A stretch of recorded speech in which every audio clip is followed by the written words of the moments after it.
woman says she's a prophetess. And she got a word from my husband. I said, no, you ain't got a word for him. You got a word for us. The spirit of the prophet is subject to the prophet. Natasha Davis, I told you, I'm not your typical first lady. This first lady fight. And if I catch you in the street, I warned you.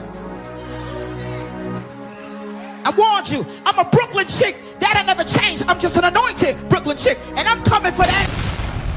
3 years ago, Pastor Jameliah Goodman stood in the pulpit and said exactly what you heard.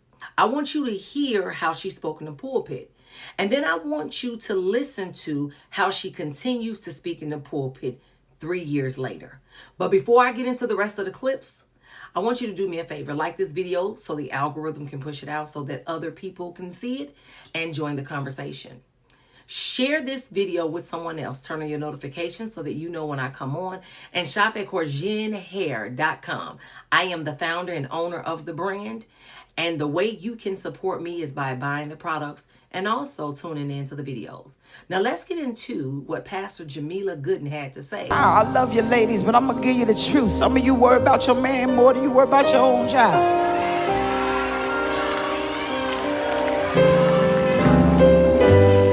If you don't like what I said, leave me outside. How about that? Oh, what? Wait! Huh? Girl. Open your Bibles. To my husband.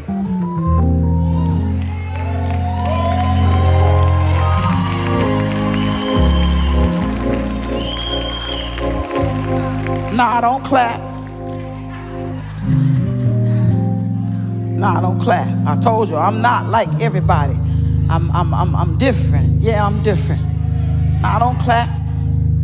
Nah, don't clap. Excuse me. Leave her right there. Give her bad. See, y'all playing in church. I don't play with the devil. I'm going to ring that church. Don't clap. Let me tell you something.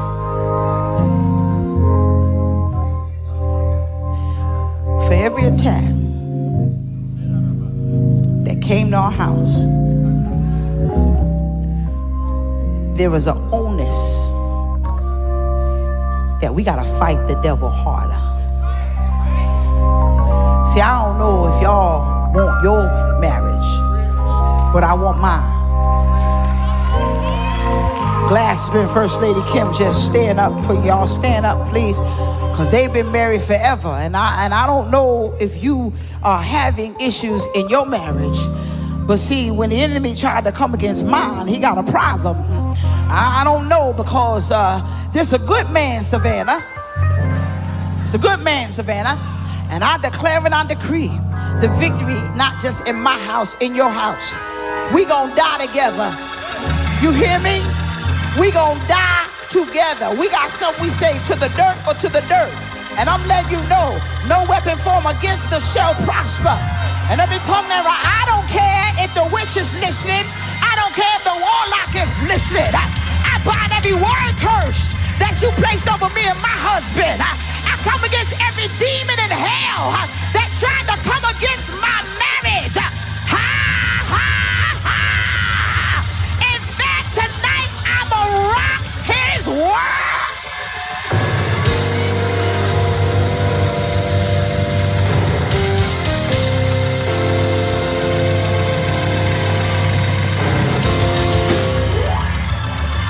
Y'all gonna hear Bishop screaming all the way in Charlotte, North Carolina. Oh, this is a different type of worship. You may not like yours, but I like mine.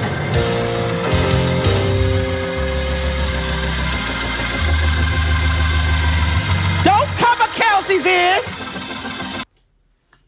She's telling this child's mother not to cover her ears. She should. Because when I was growing up, we were excused from the room.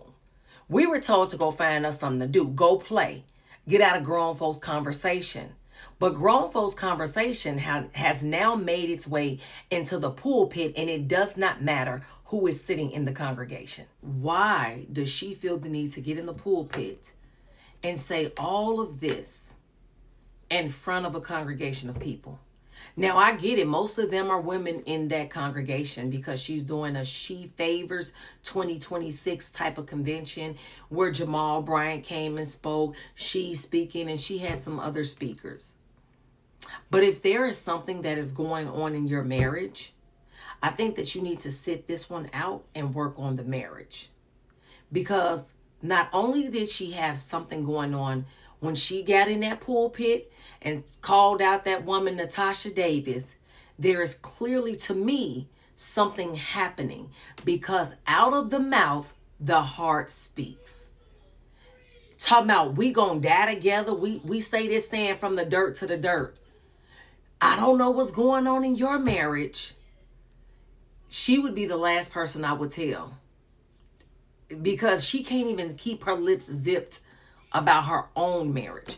And I'm not saying that she should not discuss it with somebody, but she definitely don't need to discuss it in the pulpit with a bunch of somebodies. That's what I'm saying. She is out of order once again. And her husband is standing there with his hands up in the air, and everyone is cheering her on just like they did in this video. Natasha Davis, I told you I'm not your typical first lady. This first lady fight. And if I catch you in the street, I warned you. I warned you. I'm a Brooklyn chick. That'll never change. I'm just an anointed Brooklyn chick. And I'm coming for that.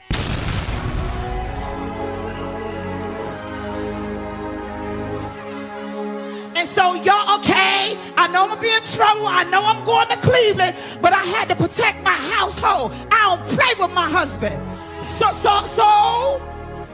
this brother in the back, what's up, son? How you doing? He stood up. He's like, yeah, I like her. She said, yeah, you see the realness in me? Nah, I'm real all day. The only thing fake is my weave and my hair, and I'm still good, bald-headed.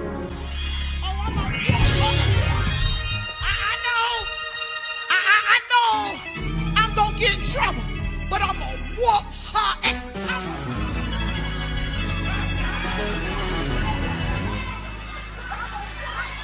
Oh yeah, I know y'all ain't gonna like me. I'm sorry, Joint College the Bishop. I got eyes on her. I got eyes on you, baby. When I see you, I promise you, I'm gonna make Larry Reed again. And this time, it's because you got the eye.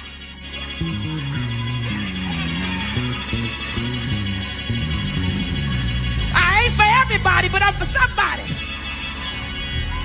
And y'all gotta learn how to protect your marriages. So you mean to tell me that nobody had enough sense to come take that mic out of her hand? Not one person? Everybody is there just applauding and watching this woman disrespect the pulpit like that? No. And she thinks that she's in the right standing because somebody is agreeing with her? That's crazy. And there are people right now today still sitting in congregations letting people act like this in the pulpit. And they won't say a word. Constantly giving their amens, amen, and clapping and applauding over foolishness, stupidity, ignorance, ghetto-ness. You in the pulpit acting like a gangster, throwing out threats that could land you in jail for the whole world to see. And if something were to happen to that woman, you know who they're going to look for? Her. And this was 3 years ago. And they will still come and look for her because it's public. Crazy. Just crazy. What are we doing? And you didn't learn your lesson from this because you go back into the pulpit and you start talking silly again. And what you gonna do to your husband and how you gonna rock his world. We don't care nothing about that. Get to the word of God and get off the stage. If you're dealing with something and you know that you have to give a word, and it is something that has you in a chokehold, and this is for people who, even for us who get on these platforms, for people who go to churches and they give a word, preach, they give a sermon, teach, whatever you want to call it. Sometimes you just got to say, you know what? No, my spirit isn't right, and I don't feel like I would do my best at delivering the Lord's word. Because I know that something may come out of my mouth that I don't want to come out of my mouth. I had to reflect on myself, and I had to reflect on these past couple of days, and even where I was last week. Nobody knows where I was. But what I want to do is I want to say, I am so sorry. I'm saying I'm sorry because it is a sacred death. And if anyone knows about the sacred places, I am familiar with them. My actions as a leader should not have taken the position behind the sacred deaths. I should have stood in the place as a leader. But what you saw was a wife. And I spoke as a wife. And it is okay to speak as a wife. But it is not okay to speak as a wife from an overseer's position and a sacred desk behind the sacred place. I am very accountable. I don't need anyone to push me when to do it, how to do it. But I am speaking from a place of humility that I had to heal. I had to heal. I had to heal so that I would know how to handle life. I am not blaming anybody. I am not doing anything but saying, I am sorry. I don't apologize. I'm sorry. When you say I'm sorry, it comes from a different place. Anyone can give an apology, but I am saying, I am so sorry that I spoke out of line. That is the bottom line. I was out of line. I thank God that I serve a God that is very forgiving. And he has shown me new mercy that even in this, I saw the hand of God. Now, I thank God for leaders. I thank God for my leader. I thank God for Bishop Coletta Vaughn. I thank God for Bishop Liston Page. I thank God for my husband. Because through this, they band together to help me not just heal, but understand where I'm going. I spoke to many first ladies around the world, and they understood some of the stuff that I was going through, if not all of it. But there was a level of them that became relatable where I was as a wife. I am a wife first. I am a wife first. I am very human, and that doesn't negate the fact that I wear this position as overseer. I ask that you please forgive me, because that's what I've asked you for, forgiveness. But before I even take communion, I had to make it right. Before I stand up on the pulpit that I unfortunately did not do right by at that moment where I was, because I was at a moment, I want to say, I'm so sorry. I want to say to my congregation, I love y'all. I love y'all. See, they see the side that you guys don't see. They allow me to be transparent, a shepherd, a leader, a mother, because they see the interaction. Thank you, Chris. I want to say I apologize, but I'm so sorry, Unity Charlotte International. I'm so sorry, but I also want to say thank you for standing by me in a critical time of my life where my feelings were hurt. My feelings was hurt. And I'm going to say this. We all are going to do something wrong. And it is okay to make mistakes. But it is not okay to make the mistakes from a sacred place. And that's where I was wrong. Now y'all people, Elder Iris is like, Lord, what we going to do with her? See, that's what's wrong with the body of Christ. It's okay for the world to do all that, but when it comes to you and celebrating and doing what you got to do for kingdom marriages, y'all got a whole problem. No, I ain't got no problem. You want me to have one. I ain't go viral for nothing. I protects me and mine. If somebody say they want to speak to you in private, there's nothing wrong with that.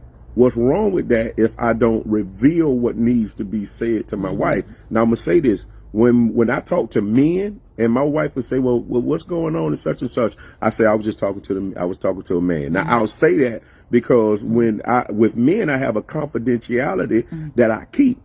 You know, so I'm not going to talk with her about those things, but I'm not going to let nobody bring a spirit of division by putting even in my ear gate to plant a seed to say, oh, just let me have this conversation with you, especially somebody of the opposite sex, whether they are kin or not. I went down a rabbit hole. I didn't go all the way down, okay, halfway. I was just trying to figure out what is happening with this woman and her husband. Okay, because this is not the first time that she's went in about her husband. This is the second time, and it could be more than that. Okay, the videos just haven't gone viral. And as a wife, I want to empathize with what she's going through, but it's hard for me to do that when I find a lot of other videos where you're just acting a fool. You just acting a fool. Whenever you in your feelings, you clowning. Whether in the pulpit or on social media, and you are leading God's sheep. And I want to say that because I want to make that very clear, because someone had come onto another video and said that I did not show a lot of compassion. I am a compassionate person. The thing that you have to remember is you will not see everything that I will see, because when I go and do a video, I am researching and digging and digging and digging so that I could bring as much information as possible, but I cannot bring it all because we'd be sitting here all day and all night. And I don't have that type of time. Okay, I run my own business. I have a child who's autistic. I'm a wife. Okay, I have to do other things besides make YouTube content, although I enjoy it for the most part. So that's why I always tell you, hey, if I make a video, feel free to go get your own context to it. Find out more information before you assume that I am not empathizing or being sympathetic with the person. I feel for this woman and any wife who feels like their husband is going to step out on them, because this is a feeling of insecurity or something has happened within the marriage. And I'm going to call a thing a thing. That intuition that a woman feels anytime you feel like you have to protect something, there's something else behind that, because I don't wake up every day feeling like I need to protect my marriage. I wake up feeling secure and confident that my husband is going to go out them doors, do what he's supposed to do, act like a married man, and come home as a married man. The same way he left, and not a cheat married man, not an adulterous married man, but a married man. And the only thing that could make me feel differently is if my husband did something. And if her issue is people flirting with her husband, then that's an insecurity that she needs to deal with. And not put it on everybody else, because you do not get to bleed on all of God's sheep because you can't get yourself together, because you won't go to counseling. She needs to be in counseling, or they both need to be in marriage counseling. Go to counseling separately, because the cursing in the pulpit, the just all of it, the talking about how you gonna have your husband screaming and there are children in the congregation. Just so much stuff was just out of order. Just out of line. This is you. You're okay with this behavior. You're okay with bleeding and then bleeding on God's sheep. And a lot of people felt like the comment she made, the statement about her family comes first, she's a wife first. Some people felt like, no, kingdom comes first and then your marriage. So my question to you is, do you believe that kingdom comes before the marriage, or does the marriage come before kingdom? And then I want to hear the rest of your thoughts too. What do you think about this video? And I mean, besides someone saying she's a woman pastor, she shouldn't be pastoring anyway. We get it. Besides that, what else do you or can you add in the comments about this video? Something that maybe I didn't say. Something that you saw. Let me know below, because that's what I'm here for.